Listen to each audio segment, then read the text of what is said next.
Welcome back, ninja community and persons that have just become ninja enough to view my materials for the very first time.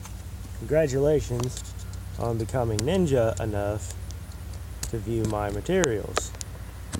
In this video, I'm going to be going over a little bit more on some of the techniques that I might have accidentally let slip out on my last video. So before I get into those techniques and their application, I will go over my quality statement disclaimer, mostly out of liability, so bear with me real quick as I run through it.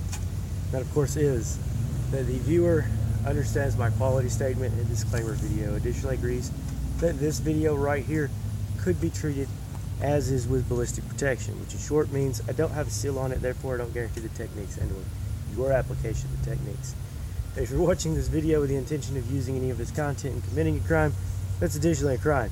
Actually using any of my content in committing a crime is its own crime. Also, the viewer agrees that this is my intellectual property that I'm allowing others to view. Okay, so in my last video on the bow staff, and if you haven't seen my videos on the bow staff, you should probably go watch those first, as I cover some of the basic strikes and from different directions that typically just about every style uses. I even cover some techniques that are not in or within other recognized traditional martial arts styles or forms. For a technique to be a real Shinobi technique, it's supposed to be ambiguous with multiple weapons without drastically modifying the movement. Okay, in my last video I covered this technique here, right, and gave the application. For details, you should probably go check that out. I also covered a little bit of controlling the center as opposed to just going over strikes. Okay, the move that I slipped out was from this position here. If your opponent strikes upward at your weapon, or if you're even lower, right?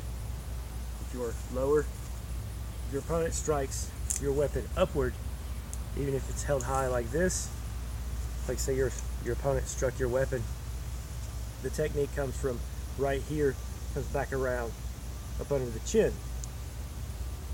Okay? It's fairly easy. Just one strike from underneath, you take the momentum from the strike and you come back and hit them under the chin. That is one application of that technique, or ninja poem, which I believe is to strike stones.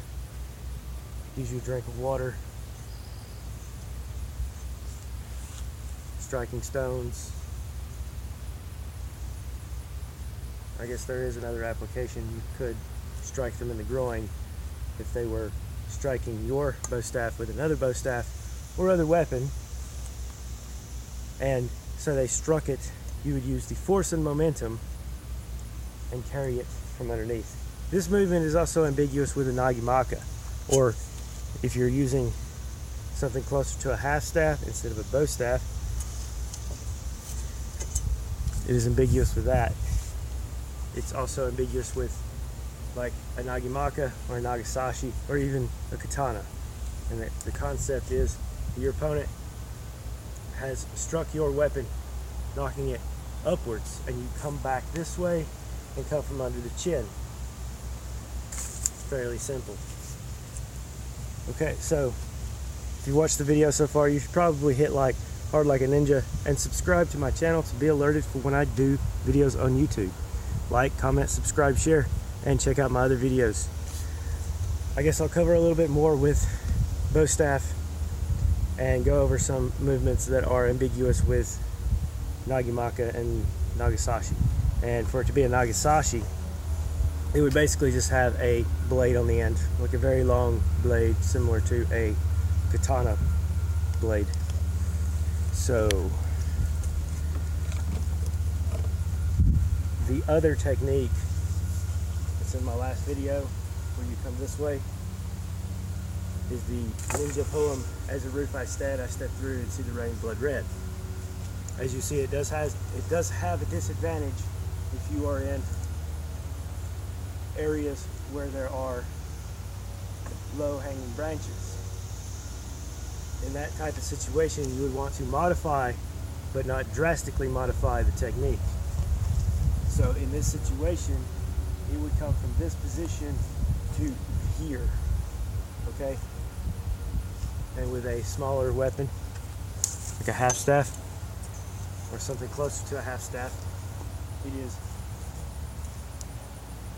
to here. Or the simple variation is here, right?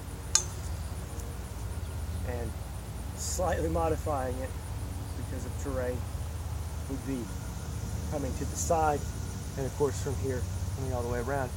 From this position, you could come back around again, as this motion could strike again. So, and also the this motion here, where your opponent has struck the top of your weapon back, right? Say if this were their staff and they struck your weapon, you'd come from underneath here. That movement is could also repeat as a fluid movement. Okay.